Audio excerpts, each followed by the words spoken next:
காமோகார்ஷித் ஜபம் கழிஞ்சாச்சுன்னா அடுத்தது பிரம்மயக்னம். பிரம்மயக்னத்துக்கு பவித்திரம், தர்பை, எள்ளு, அக்ஷதை ഇതൊന്നും വേണ്ട. പഞ്ചപാത്രത്തിൽ വെള്ളം, പിന്നൊരു ചൊമ്പിലെയോ ஒரு பரந்த பாத்திரத்தையோ வெள்ளம் எடுத்து வச்சுக்கிறது. கிழக்க பார்த்து உட்காந்து ஆச்சமனம் பண்ணுறது. ஓம் அச்சுதாய நமஹ, ஓம் அனந்தாய நமஹ, ஓம் கோவிந்தாய நமஹ, கேசவா, நாராயணா, மாதவா, கோவிந்தா, விஷ்ணு, மதுசூதனா, త్రివిక్రమా, వామన, శ్రీధర, ఋషికేశ, పద్మనాభ, దామోదర. ఓం శుక్లాంబరధరం విష్ణుం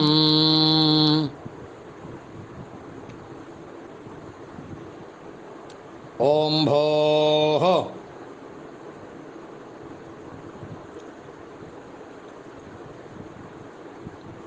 ఓం ఓం ఓం మమోపాత్త సమస్త దురిదక్షగద్వారా శ్రీ పరమేశ్వర ప్రీత్యర్థం బ్రహ్మయజ్ఞం కరిష్యే. బ్రహ్మయజ్ఞేన யக்ஷே. கையில் வெள்ளம் விட்டு முட்டங்கைக்கு கீழேந்து 2 கையும் தொடச்சிக்கிறது. வித்யுரசி வித்யமே பாத்மானம் ருதாத சத்யம் உபைமி. அதுக்கப்புறம் மமோபாத்தா வச்சுக்கிற மாதிரி கை வச்சுக்கிறது. എന്നിട്ട് ജപിക്കണം. ഓം ഭോഃ തത്സവിതുർവരേണ്യം ഓം ഭുവഃ ഭർഗോ ദേവസ്യ ധീമഹി ഓം സുവഃ ധിയോ യോ നഃ പ്രചോദയാത്. ഓം ഭോഃ തത്സവിതുർവരേണ്യം ഭർഗോ ദേവസ്യ ധീമഹി ഓം ഭുവഃ ധിയോ യോ നഃ പ്രചോദയാത്. ഓം സുവഃ തത്സവിതുർവരേണ്യം ഭർഗോ ദേവസ്യ ധീമഹി ധിയോ യോ നഃ പ്രചോദയാത്. ഓം അഗ്നിമീല പുരോഹിതം യജ്ഞസ്യ ദേവം ഋത്വിജം ഹോതാരം രത്നധാതമം വിഷേത്വാഹ ഊർജേത്വാഹ വായവസ്ഥ ഉപായവസ്ഥ ദേവോ വഹ സവിതാ പ്രാർപ്പയതോ ശ്രേഷ്ഠതമായ കർമ്മണേ അഗ്നായാഹി വീതയേഃ ഗൃണാനഃ ഹവ്യദാതയേ നിഹോദാസസ്യേ ബർഹിഷി സന്നോ ദേവീഃ അവിഷ്ടയേ आपो भवन्तो वीदयेः शय्योः अभिस्रवन्तु नः. കയ്യിൽ ജലം വിട്ടുണ്ട് തലയെ പ്രദക്ഷിണമായി ചുറ്റിക്കരുത്. അതുക്കുള്ള മന്ത്രം സത്യം തപഃ ശ്രദ്ധായാം ജുഹോമി. പ്രാർത്ഥന പണിയേണ്ടി ജപിക്കരുത്. ഓം നമോ ബ്രഹ്മണേ നമോ അസ്തു അഗ്നയേഃ നമഃ പൃഥിവ്യൈ നമ ഓഷധേഭ്യഃ നമോ വാചേ നമോ വാചസ്പതയേ നമോ വിഷ്ണവേ ബൃഹതേ കരോമി ॐ नमो ब्रह्मणे नमो अस्तु अग्नये नमः पृथिव्यै नम ओषधेभ्यः नमो वाचे नमो वाचस्पतये नमो विष्णवे बृहते करोमि। ॐ नमो ब्रह्मणे नमो अस्तु अग्नये नमः पृथिव्यै नम ओषधेभ्यः नमो वाचे नमो वाचस्पतये नमो विष्णवे बृहते करोमि. கையில் ஜலம் விட்டுண்டு அப்படியே இதை போல் முட்டங்கைக்கு கீழே 2 கையும் துடைச்சிக்கிறது. விருஷ்டிரசி விருஷ்டமே பாப்மானம் ருதாத சத்யம் உபாகாம். அப்பா உள்ளவா மாத்திரம் சொல்கிறது. தேவரிஷி தர்ப்பணம் கரிஷ்யே. அப்பா இல்லாதவா சொல்கிறது. தேவரிஷி பிதர்தர்ப்பணம் கரிஷ்யே. எல்லாருமே ஒரு பிராവശ്யம் வெள்ளம் விட்டுண்டு தர்ப்பணம் பண்ணணும். பூனலை பிடிச்சிக்கணும். பிரம்மாதயः ஏ தேவாः தான் தேவான் தர்ப்பயாமி. சர்வான் தேவான் தர்ப்பயாமி. சர்வதேவ கணான் தர்ப்பயாமி. சர்வதேவ பத்னீः தர்ப்பயாமி. சர்வதேவ கணபத்னீः தர்ப்பயாமி. அடுத்தது பூணல் மாலையாக போட்டுக்கிறது.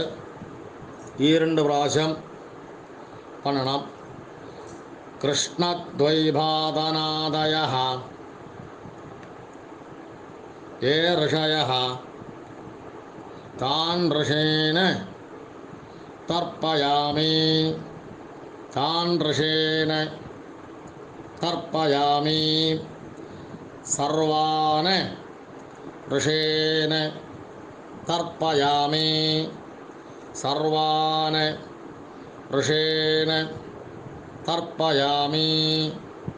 சர்வரிஷே கணான் தர்ப்பயாமி. சர்வரிஷே கணான் தர்ப்பயாமி. சர்வரிஷே பத்னீः தர்ப்பயாமி. சர்வரிஷே பத்னீः தர்ப்பயாமி.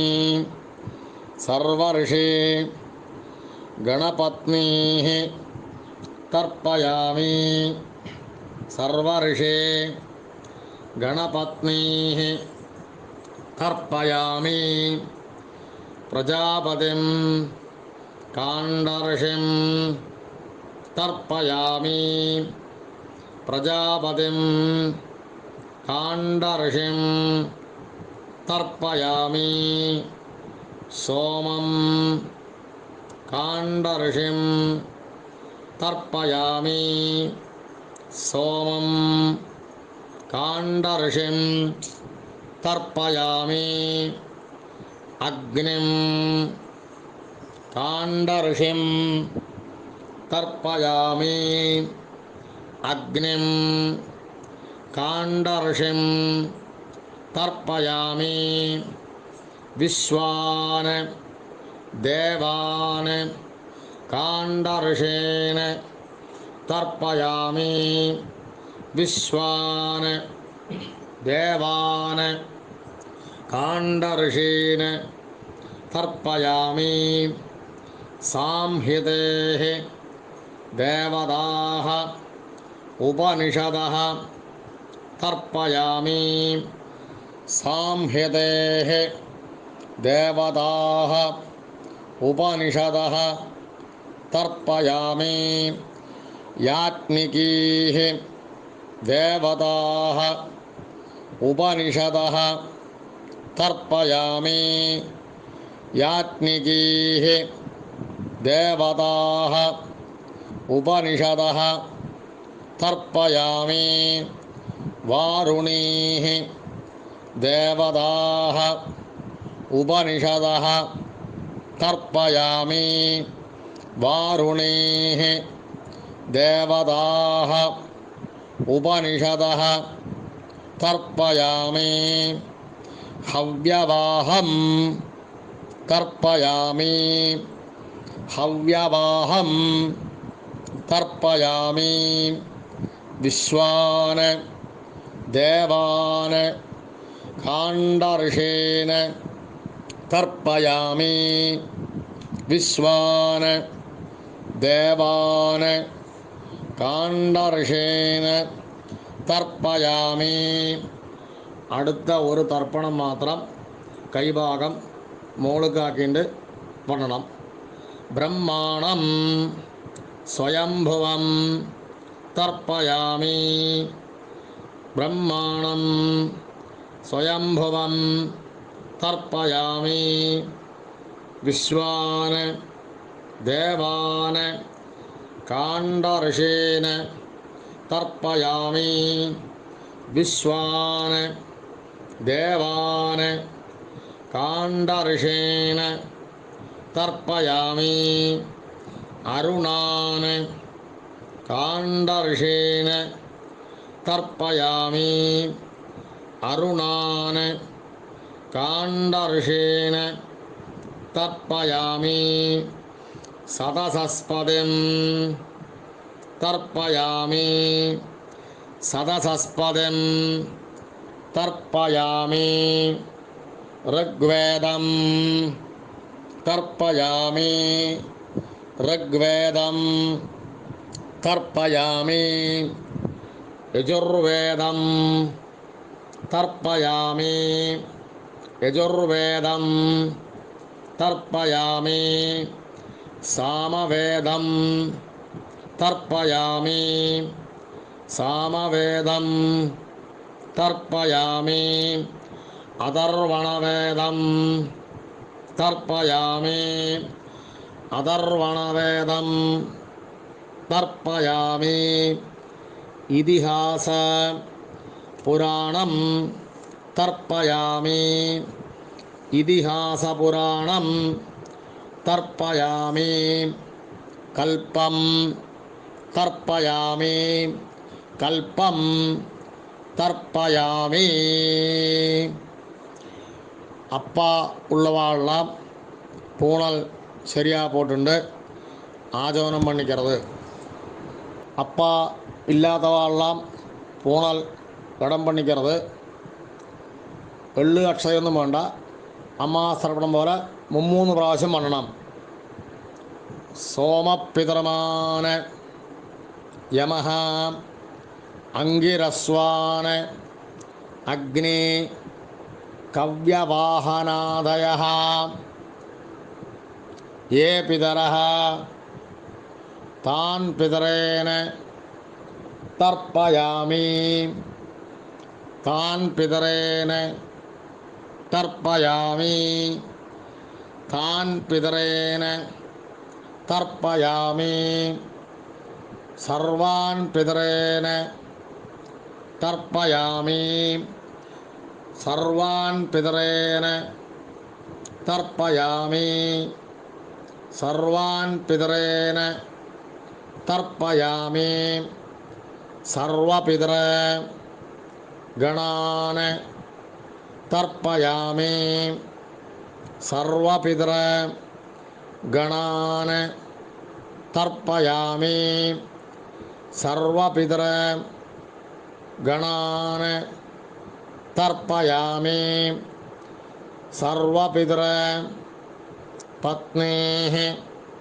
തർപ്പയാമി സർവപിതൃ പത്നീഃ തർപ്പയാമി സർവപിതൃ पत्नीः तर्पयामि सर्वपितर गणपत्नीः तर्पयामि सर्वपितर गणपत्नीः तर्पयामि सर्वपितर गणपत्नीः तर्पयामि ऊर्जं वहन्तीः अमृतं घृतंभयः कीलालं परिश्रुतं स्वदास्त तर्पयत मे देवर्षे पितरेण तृप्यत போனது சரியாக போட்டு ஆச்சமனம் பண்ணுறது.